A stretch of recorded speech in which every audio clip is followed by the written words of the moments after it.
ایک دن حضرت ابراہیم علیہ السلام کو اللہ کا یہ پیغام ملا کہ اے ابراہیم، اپنی بیوی ہاجرہ اور اپنے دودھ پیتے ہوئے بچے اسماعیل کو لے کے عرب کے صحرا چلا جا، جہاں کوئی بھی آبادی نہ ہو۔ تو بس اللہ کے نبی حضرت ابراہیم علیہ السلام اللہ کے حکم کو تسلیم کرتے ہوئے اپنی پیاری بیوی ہاجرہ اور اپنے پیارے بیٹے اسماعیل کو لے کے صفا و مروہ کے درمیان آ پہنچے، جہاں اس وقت نہ کوئی انسان تھا نہ پرندے۔ تھوڑی سی کھجوریں اور تھوڑا سا پانی مشکیزے میں رکھا اور واپس جانے لگے۔ اتنے میں بی بی ہاجرہ آپ کے دامن سے پکڑتی ہے اور کہتی ہے، اے ابراہیم، آپ ہمیں یہاں کیوں چھوڑ رہے ہیں؟ حضرت ابراہیم علیہ السلام نے فرمایا، اے میری پیاری بیوی، یہ اللہ کا امتحان ہے کہ میں اپنے بچے اسماعیل اور اپنی بیوی ہاجرہ کو یہاں اکیلا چھوڑ کے واپس چلا جاؤں۔ بی بی ہاجرہ مسکرا کے کہتی ہیں، اگر اللہ کا حکم ہے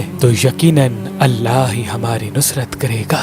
یہ سن کے حضرت ابراہیم وہاں سے رخصت ہوئے اور فرمانے لگے، اے اللہ، تیرے گھر کے پاس جہاں نہ پانی ہے نہ کھیتی، میں اپنی پیاری بیوی ہاجرہ اور اپنے بیٹے اسماعیل کو چھوڑ کے جا رہا ہوں تاکہ تیرا گھر روشن ہو جائے اور تیری عبادت سر عام یہاں ہوتی رہے۔ اے اللہ، لوگوں کے دلوں کو ان کی طرف مائل کر اور ان کے لیے ان کے رزق اور پانی کا انتظام کر تاکہ یہ تیرا شکر کرتے رہیں۔ بی بی ہاجرہ بچے کو دودھ پلاتی اور جو تھوڑا سا پانی آپ کے پاس موجود تھا وہ اللہ کا نام لے کر پیتی رہتی۔ جب مشکیزے کا پانی ختم ہو گیا اور کوئی بھی غذا آپ کے پاس نہ بچی تو یوں آپ کا دودھ بھی خشک ہونے لگا اور پیاس سے آپ اور آپ کا بچہ تڑپنے لگا۔ تو آپ کبھی صفا کی پہاڑی پہ چڑھتی ہے، دور دور سے دیکھتی ہے کہ کہیں آس پاس پانی تو نہیں، اور کبھی صفا سے اتر کر بطن وادی میں پہنچتی ہیں اور اللہ سے دعا مانگتی ہیں کہ اے اللہ، یہاں کوئی انسان نہیں، نہ پانی ہے نہ غذا، ہماری مدد فرما۔ آپ نے اپنے بیٹے اسماعیل کو اس بنجر زمین پہ لٹائے رکھا تھا اور کبھی صفا کی طرف دوڑتی، کبھی مروہ کی طرف دوڑتی، اللہ پاک سے بار بار دعا مانگتی۔ بی بی نے 7 چکر صفا و مروہ کے درمیان لگائے اور اللہ پر یقین رکھا کہ اے اللہ، ہمیں یقین ہے تو مجھے اور میرے بچے کو اس مصیبت میں تنہا نہیں چھوڑے گا۔ تو بس اتنے میں آواز غیب آتی ہے، اے ہاجرہ، اللہ نے تیری دعا قبول کر دی اور آنے والی نسل کے لیے تیرے اس امتحان کو ہم یادگار رکھیں گے۔ دیکھ تیرا اللہ تیرے بچے کی پیاس کیسے بجھاتا ہے۔ بس جہاں حضرت اسماعیل زمین پر تڑپ رہے تھے، ان کے قدموں کے پاس اللہ کا امین فرشتہ جبریل امین آتا ہے اور اپنے پر زمین پہ مارتا ہے۔ اللہ وہاں سے ایک چشمہ نمودار کرتا ہے۔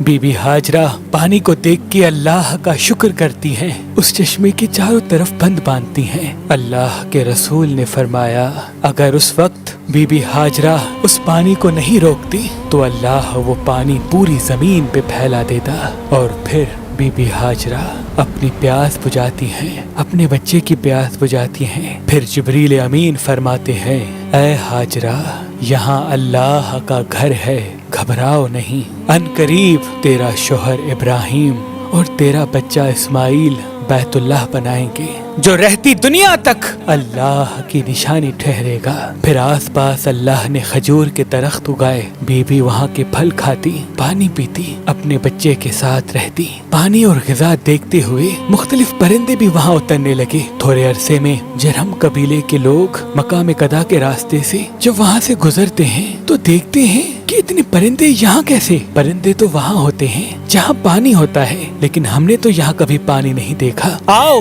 دیکھتے ہیں۔ جیسے ہی وہ آب زمزم کے پاس پہنچے تو دیکھیں ایک بی بی اپنے بچے کے ساتھ وہاں رہ رہی ہے اور میٹھا پانی زمین سے ابل رہا ہے۔ بی بی ہاجرہ نے زمزم کے معجزے کا واقعہ ان تمام لوگوں کو بتایا اور سب کہنے لگے، ہم تسلیم کرتے ہیں کہ اللہ کا نور اس زمین پہ برستا ہے، ہمیں اجازت دیں کہ ہم بھی یہاں رہنے لگیں۔ اور یوں اجازت پا کر وہ قبیلہ اس بنجر زمین پہ رہنے لگا، اپنے عزیز و اقارب کو بلانے لگا۔ رفتہ رفتہ اللہ نے اپنے گھر کی زمین کو آباد کر دیا۔ پھر اللہ حضرت ابراہیم کو حکم دیتا ہے کہ جاؤ ابراہیم، جہاں تو نے اپنی بیوی اور بچے کو چھوڑا تھا وہاں میرے گھر کے نشان کو واضح کر۔ تو یوں حضرت ابراہیم اور حضرت اسماعیل نے خانہ کعبہ کو تعمیر کیا۔ آج بھی اللہ کا گھر وہاں آباد ہے، اور جو وہاں جاتا ہے بی بی ہاجرہ کے اس امتحان کی یاد میں صفا و مروہ کے درمیان دوڑتا ہے۔ بے شک اللہ اپنے نیک بندوں کے امتحان کو